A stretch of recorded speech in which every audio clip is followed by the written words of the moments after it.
పుట్టినరోజుని ఎలా పడితే అలా జరుపుకోకూడదు.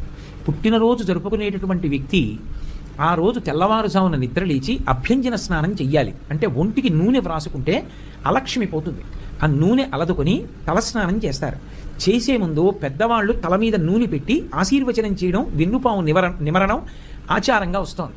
ఆ స్నానం చేసిన తరువాత ఇష్టదేవతని ఆరాధన చెయ్యాలి. ఇంట్లో కులదైవం ఇష్టదైవం ఉంటారు.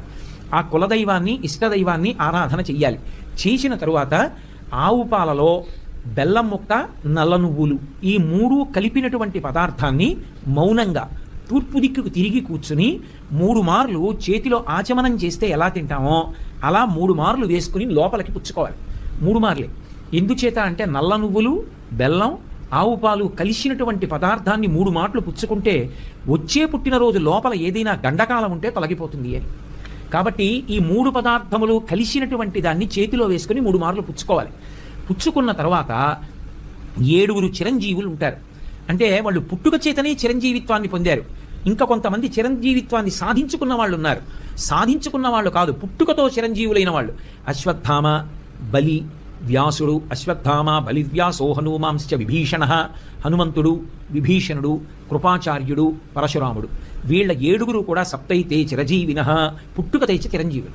ఈ 7 పేర్లు మనసులోనన్నా స్మరించాలి, పైకన్నా చెప్పాలి.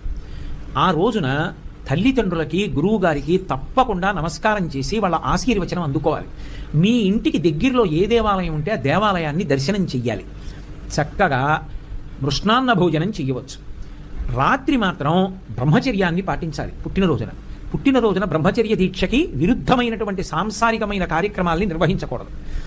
అలా ఉంటే ఆ రోజు పుట్టినరోజుని సక్రమంగా చేసుకున్నాడు అని చెప్తారు. తన శక్తి కొలది దాన ధర్మాలు నిర్వహించాలి. తనకి ఐశ్వర్యం ఉందా, దానం చేస్తాడు.